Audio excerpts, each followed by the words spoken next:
Good morning, Bellevue Heights Church family. My name is Tom Scott, and I'm a member of your leadership team. Today, I would like to talk to you about salt. I love salt.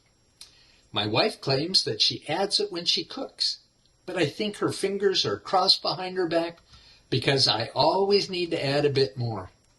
She said it's bad for my heart, but thank the Lord, I don't seem to have any issues as yet. It seems I pretty much salt everything. Oh, and those crispy, oily, salty snacks are my favorite. You know the ones I mean? Webster's Dictionary says salt is found abundantly in nature and is used to season and preserve food. Wikipedia, that all-knowing entity, states that salt was a contributing factor to the success of civilization. Think of that. It preserved food and enabled ancient man to be nourished no matter the time of year. It made food taste better. Salt is good. In the Old Testament, we learn that salt was valued.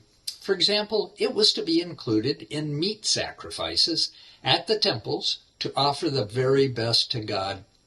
Matthew Henry, in his commentary on Matthew chapter 5, stated if sinful man, corrupt and putrid flesh that he is being offered to God, he needs to be salted as well.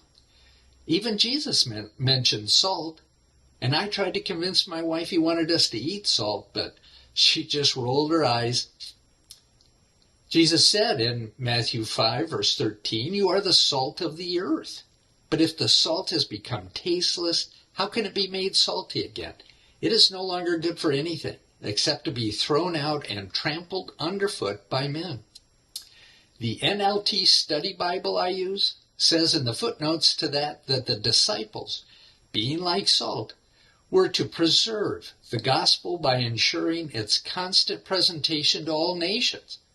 Also, disciples were to live lives flavored by the salt of Jesus' grace and peace. Everyone they met should savor the aroma of Jesus' presence on them.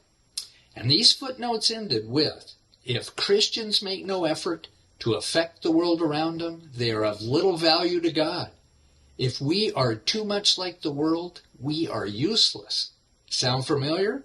Like a recent sermon from Pastor Rob? Answering Jesus' command to be as salt, we are to preserve the gospel. We are to flavor our lives like salt flavors food, so people can taste the grace and love of Jesus through us. Go out today and offer the gospel to those in need. Produce the fragrance of Jesus' grace and peace to all you encounter, and have a blessed day.